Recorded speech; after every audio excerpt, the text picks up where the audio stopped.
खुदावंद यीशु मसीह की लाजवाब मोहब्बत में आप सब देखने वालों को सलाम। मैं खुदा की खादमा पास्टर मलिका योरा आज एक बार फिर खुदा के कलाम में से हिदायत की चंद बातें लेकर आप सबकी खिदमत में हाजिर हूं। आज हम खुद को ईमानदार कहते हैं और ईमानदार होते हुए हम दूसरों को तनकीद करना बड़ा आसान समझते हैं और हम दूसरों पर तनकीद भी बहुत ज़्यादा करते हैं। लेकिन क्या ईमानदार होते हुए हम दूसरों की बहाली के लिए काम करते हैं? हम खुद को ईमानदार तो कहते हैं, लेकिन क्या हम दूसरों की बहाली के लिए काम करते हैं? ये हमारे लिए एक सोचने की बात है, हमारे लिए एक सवालिया निशान है अगर हम खुद को ईमानदार कहते हैं। आज हम बाइबल मुकद्दस में से सीखेंगे कि बाइबल क्या कहती है इस बारे में, कि जब कोई किसी कसूर में पकड़ा जाए या किसी की जिंदगी में कोई कमी हो तो हमें उस पर सिर्फ तनकीद ही नहीं करना, बल्कि हम उसे कैसे बहाल भी करना। तो हम बाइबल मुकद्दस में से देखेंगे गलतियों के नाम पर पौलुस रसूल का उसका 6वां बाब और उसकी पहली आयत को हम पढ़ेंगे। यहाँ लिखा है, ए भाइयों, अगर कोई आदमी किसी कसूर में पकड़ा भी जाए तो तुम जो रूहानी हो उसको हिल मिजाजी से बहाल करो और अपना भी ख्याल रख कि कहीं तू भी आजमाइश में ना पड़ जाए। इस खत का मुसन्निफ पौलुस रसूल, और पौलुस रसूल ने ये खत जनूबी गलतिया की कलीसियाओं को लिखा, जिन कलीसियाओं को उसने अपने पहले मिशनरी या बशारती दौरे के दौरान कायम किया था। और ये कलीसियाएं बस्तिया के अकुनियम, लुस्त्रा और दरबे की कलीसियाएं हैं और इनके लिए हमें इमाल की किताब के 13वें बाब की 14वीं आयत में हवाला भी मिलता है कि कैसे उसने अपने पहले मिशनरी दौरे के अंदर इन कलीसियाओं को कायम किया और पौलुस रसूल उनको ये खत लिख रहा है। और उस वक्त वहां पर ये तालीम दी जा रही थी कि एक सच्चा मसीही होने के लिए मूसा की शरीयत का पाबंद होना लाजमी है। लेकिन पौलुस रसूल इसके बरक्स दलीलों के साथ साबित करता है कि मसीह के साथ अपना रिश्ता बहाल करने के लिए हमें मूसा की शरीयत का पाबंद होना लाजमी नहीं, बल्कि हम ईमान ही से मसीही कहला सकते हैं।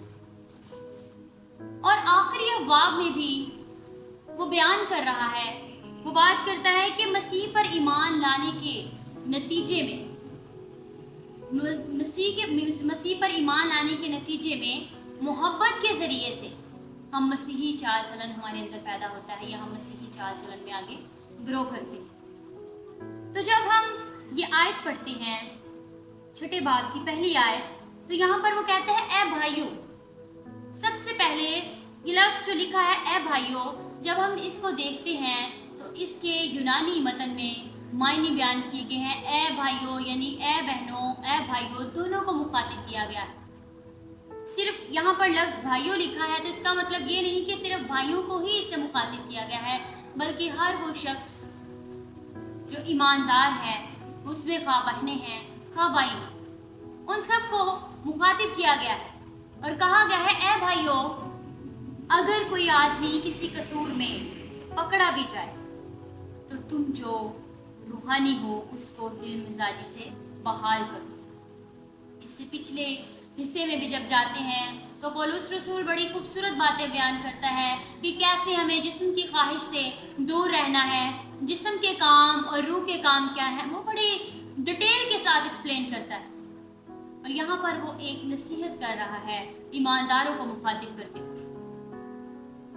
लिखा है, अगर किसी आदमी को तुम क्या करो, कसूर में पकड़ लो, या कोई आदमी कसूर में पकड़ा जाए, यानी अगर कोई शख्स अपने ईमान में कमजोर हो जाए,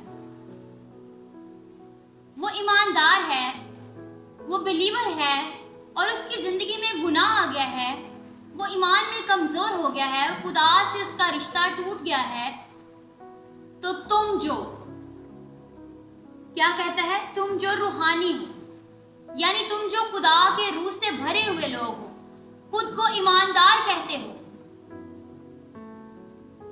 क्या करो, उसको हिल मिजाजी से बहाल करो, नरमी से, हम्बलनेस। तनकीद ना करो, लेकिन इसी के कारण सानू छोटी जी गल लग जाए असी फौरन सारे जमाने दे विच शोर पाना शुरू कर देने आ, फलां शख्स ने यह गुनाह किया, फलां शख्स की जिंदगी च यह कमी आ गई, फलां शख्स इत्थों अपनी ईमान च कमजोर हो गया ते खुदा तो दूर हो गया। क्या ये ईमानदारों का रवैया ठीक है? कलाम क्या कहता है? तुम जो रूहानी हो, यानी तुम जो खुदा के रूह से भरे हो। हम खुद को रूहानी कहते हैं, ईमानदार कहते हैं, स्पिरिचुअल कहते हैं, लेकिन क्या हम खुदा के रूह से भरे हुए लोग हैं? जब कोई शख्स अपने ईमान में कमजोर हो जाता है तो हमें उसको हिल मिजाजी के साथ नरमी से उसको बहाल करना है, उसकी तरबियत करनी है। मत्ती की इंजील में भी हमें इसके लिए हवाला मिलता है। मत्ती की इंजील में भी बड़ी खूबसूरत बात बयान की गई है। वहाँ पर बयान किया गया है कि कैसे कोई शख्स जब गुनाह में गिर जाता है तो हमें कैसे उसको बहाल करना है। लेकिन आजकल मसीहियों का रवैया देखकर लगता नहीं कि वो खुदा के रूह से भरे हुए लोग हैं। मत्ती की इंजील उसके 18वें बाब की 15वीं आयत में भी लिखा है, अगर तेरा भाई तेरा गुनाह करे तो जा और खिलवत में बातचीत करके उसे समझा। खिलवत में बात। मैंने पहले भी आपको बोला कि जब हमें पता चल जाए, हम जो अपने आप को बड़ा रूहानी कहते हैं, हम समझते हैं हमसे कोई गुनाह ही नहीं हो सकता, हम कभी ईमान में कमजोर ही नहीं हो सकते। जब हम किसी दूसरे शख्स को इस हालत में देखते हैं तो हमसे रहा नहीं जाता, हम उसकी तनकीद करते हैं, उस पर सवालिया निशान लगा देते हैं और उसे जमाने भर में रुस्वा कर देते हैं, बदनाम करते हैं। हमें सुकून नहीं मिलता, हमें चैन नहीं मिलता। ऐसा करने के बाद हम बड़ा खुश होते हैं कि हमने फलां शख्स का राज फाश कर दिया, हमने फलां शख्स को दुनिया के सामने पेश कर दिया कि उसने ये किया। लेकिन कलाम क्या कहता है कि तेरा भाई तेरा गुनाह करे तो जा और खिलवत में जाकर उससे बातचीत कर, उससे समझा। यानी कि जब हम किसी को बहाल करना चाहते हैं, किसी से बात करना चाहते हैं, उसे अगर वो ईमान में कमज़ोर हो चुका है उसे अपलिफ्ट करना चाहते हैं यीशु मसीह में, तो हमें उससे अकेले में बात करनी है, हमें उसे समझाना है कलाम मुकद्दस में से दलीलें देकर उसे यीशु मसीह के पास लाना है और यीशु मसीह के साथ उसका रिश्ता बहाल करना है। उसके ईमान की जो कमी है उसको हमने दूर करना है, उसकी मदद करनी है उसमें से निकलने में।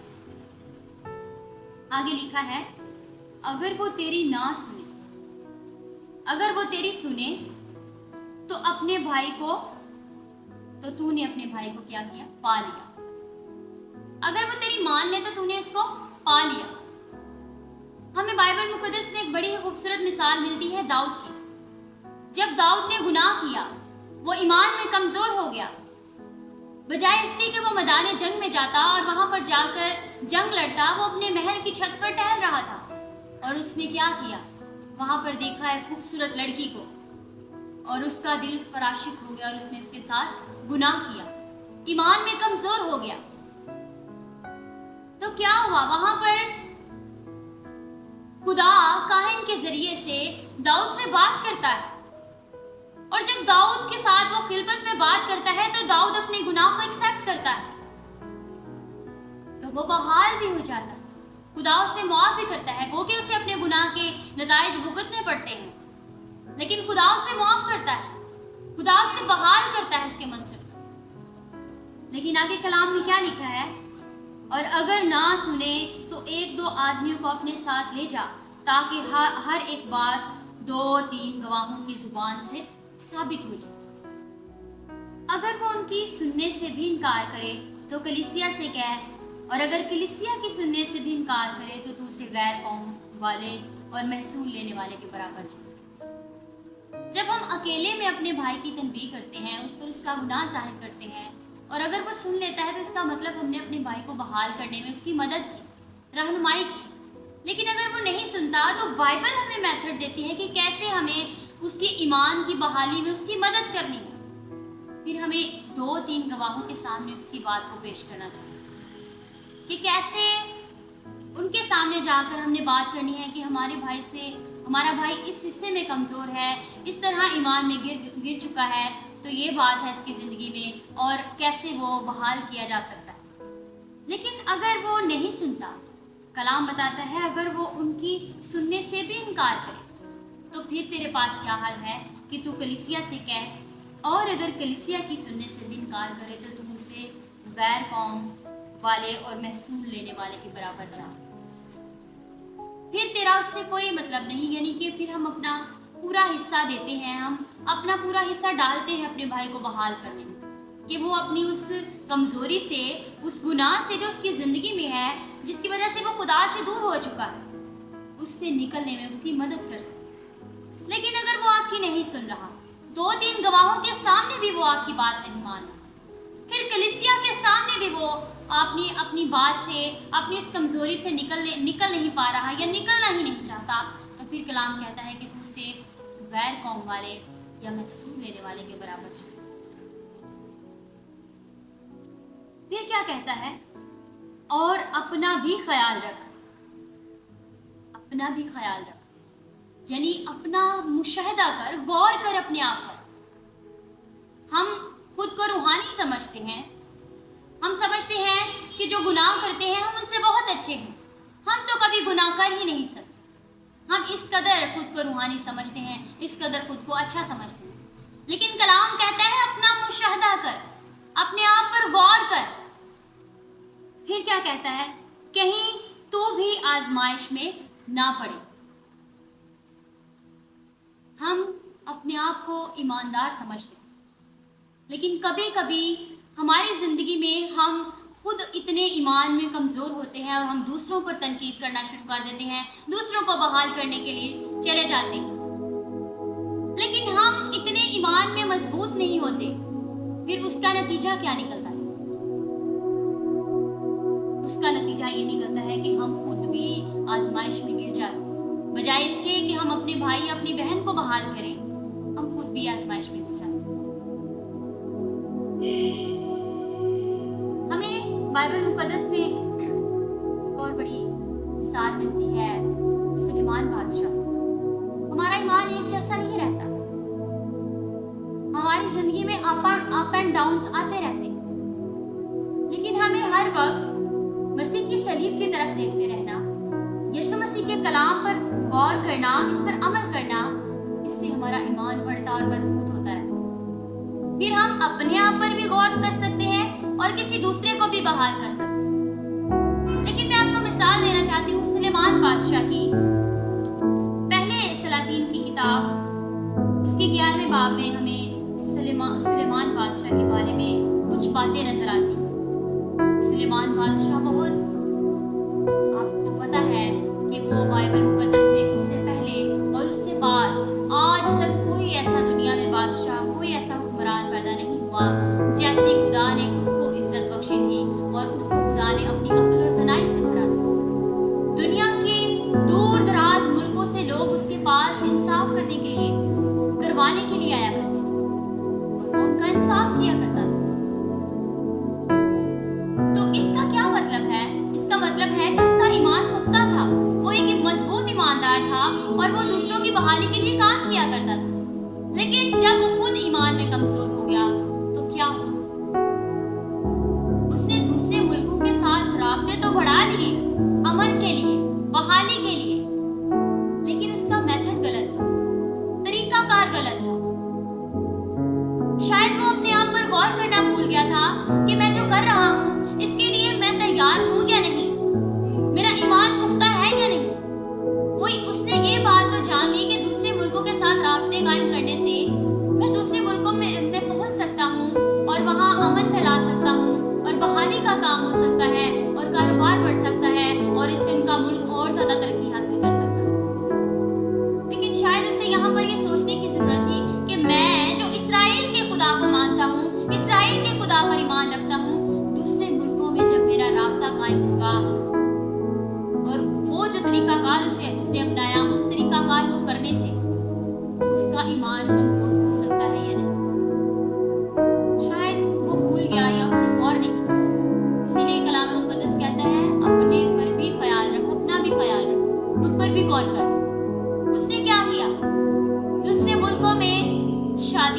شروع کر دی. کلام بتاتا ہے اس کی 700 بیویاں اور 300 حرمیں تھیں. اور جب اس نے دوسرے ملکوں میں شادیاں کی اور وہاں سے بیویاں لے کر آیا اور جتنی اس کی بیویاں باہر کے ملکوں سے آئیں وہ اپنے ساتھ ساتھ اپنے خداؤں کو اپنے بتوں کو لے کر آئی بلکہ اس ملک میں. اور اس کا نتیجہ کیا ہوا؟ انہوں نے اپنے بتوں کو اپنے خداؤں کو لا کر اسرائیل کے زندہ خدا کے مقابلے پر کھڑا کر دیا. ان کے لیے مندر بنائے گئے, ان کی پوجا ہوتی رہی. اور یہ سلیمان بادشاہ جس کو خدا نے اپنی حکمت اور دانائی سے بھرا تھا, اس نے جو فیصلہ لیا, اس نے جو منصوبے بنائے وہ فیل ہو گئے. یہ اپنے ایمان میں کمزور ہو. دیکھیے, یہ دوسروں کی بحالی کا سبب بن سکتا تھا. یہ چاہتا تو اسرائیل کے خدا کو کبھی دوسرے خداؤں کے برابر, دوسروں کی جرت نہ ہوتی کہ وہ دوسرے خداؤں کو لا کر اسرائیل کے خدا کے برابر کھڑا کر. لیکن یہ بھول گیا, ایمان میں کمزور پڑ گیا. نہ صرف اس نے ان کو اجازت دی کہ وہ اپنے خداؤں کے, اپنے بتوں کی عبادت کریں گے, خود بھی ان کے ساتھ شامل ہوئے, خود بھی بتوں کی پوجا کرنا شروع کر دی. اسرائیل کے خدا کا انکار کر دیا, اپنے آپ پر اس نے غور کرنا چھوڑ دیا اور خود اس آزمائش میں پڑ گئے. آج ہم بھی کیا کرتے ہیں؟